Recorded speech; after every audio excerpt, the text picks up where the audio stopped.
Hello বন্ধুরা, তো শীতকালের দিনে একটা অসাধারণ রেসিপি আপনাদের সাথে আজকে শেয়ার করব। শীতকালের দিনে এই ভেজ ডাল অনেকেরই খুবই পছন্দের, আর ভেজ ডালের সাথে যে সবজিগুলো দেওয়া যায় নর্মালি সেটা শীতকালেই পাওয়া যায়। তো দেখুন কিভাবে আমি আজকে ডালটা রান্না করি। প্রথমে আমি মিক্সড কলাই নিয়ে নিয়েছি। মিক্সড মানে মুগ ডাল নিয়েছি, মুসুরির ডাল নিয়েছি, আর কলাইয়ের ডাল নিয়েছি, আর মটরশুঁটি নিয়েছি। এটা দিলে কিন্তু ডালের টেস্ট অনেক সুন্দর হয়। তারপরে সবগুলো একসাথে দিয়ে একটা কাঁচা লঙ্কা, একটা তেজপাতা, কয়েকটা গোটা গরম মশলা, একটু নুন আর অল্প একটু হলুদ দিয়ে জল দিয়ে ওটাকে আমি সিদ্ধ করতে দিয়েছি। যতক্ষণ সিদ্ধ হচ্ছে ততক্ষণ এদিকে আমি আর একটা পাত্র নিয়ে নিয়েছি। এটা কিন্তু একটু ভালো করে সিদ্ধ করতে হবে। দেখুন অলরেডি হয়ে গেছে। তারপর আমি গ্যাসের ফ্লেমটাকে বন্ধ করে দেব। তারপর অন্য একটা পাত্র নিয়ে নিয়েছি। অন্য একটা কড়াইয়ের মধ্যে দিয়েছি তেল। তেলের জায়গায় বাটার বা ঘিও দিতে পারেন। তারপরে যে শুকনো লঙ্কা, তেজপাতা, জিরে, গোটা জিরে ফোড়নে দিয়েছি। একটু আদা পেস্ট করে দিয়েছি। তারপর একটু নাড়াচাড়া করে নিয়েছি। তারপরে পছন্দ মতো সবজি দিয়ে দিয়েছি। আপনারা আপনাদের পছন্দ মতো দেবেন। আর শীতকালে যেহেতু সবজিটা অনেকটাই অ্যাভেলেবেল, তাই অনেক সবজিই দেওয়া যায়। এখানে আছে বেগুন, শিম, মূলো, গাজর, বিট, ফুলকপি, একটু বাঁধাকপিও আছে। আর দিয়েছি স্বাদ মতো নুন আর পরিমাণ মতো হলুদ। তারপরে সবগুলো একটু ভাজা ভাজা করে নিয়েছি। বেশ কিছুক্ষণ ধরে ভাজা ভাজা করে নিয়েছি। অল্প একটু ভাজা ভাজা হয়ে এলে দিয়েছি জিরে গুঁড়ো, ধনে গুঁড়ো আর কাশ্মীরি একটু লঙ্কা গুঁড়ো অল্প পরিমাণে দিয়েছি কালারের জন্য।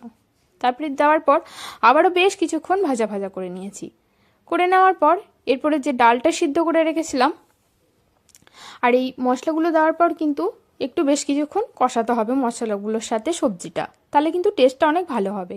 তারপরে যে সিদ্ধ করে রাখা ডালটা ছিল ওটার মধ্যে ঢেলে দিয়েছি। সিদ্ধ করে রাখা ডালটা দেওয়ার পর আবারও বেশ সবগুলোর সাথে মিক্সড করে নিয়েছি বেশ কিছুক্ষণ ধরে। মিক্সড করে নেওয়ার পর এরপর পরিমাণ মতো জল দিয়েছি।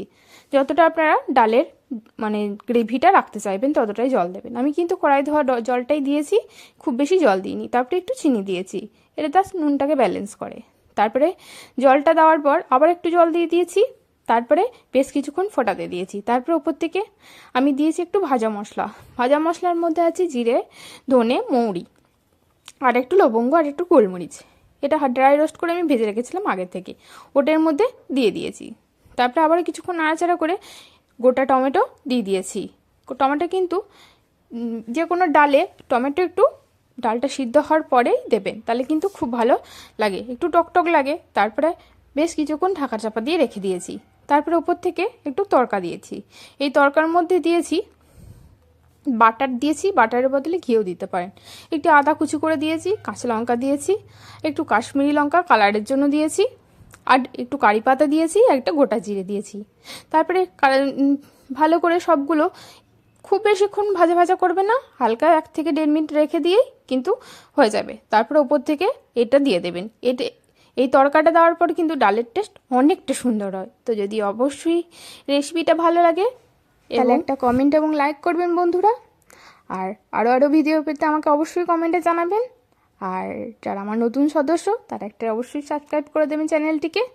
আর আজকের মতো এইটুকু, আবার দেখা হবে পরের দিন পরের কোনো রেসিপির সাথে। ততক্ষণের জন্য খুব ভালো থাকবেন, সুস্থ থাকবেন, আর অল টাইম স্মাইল করতে হবে। টাটা বন্ধুরা।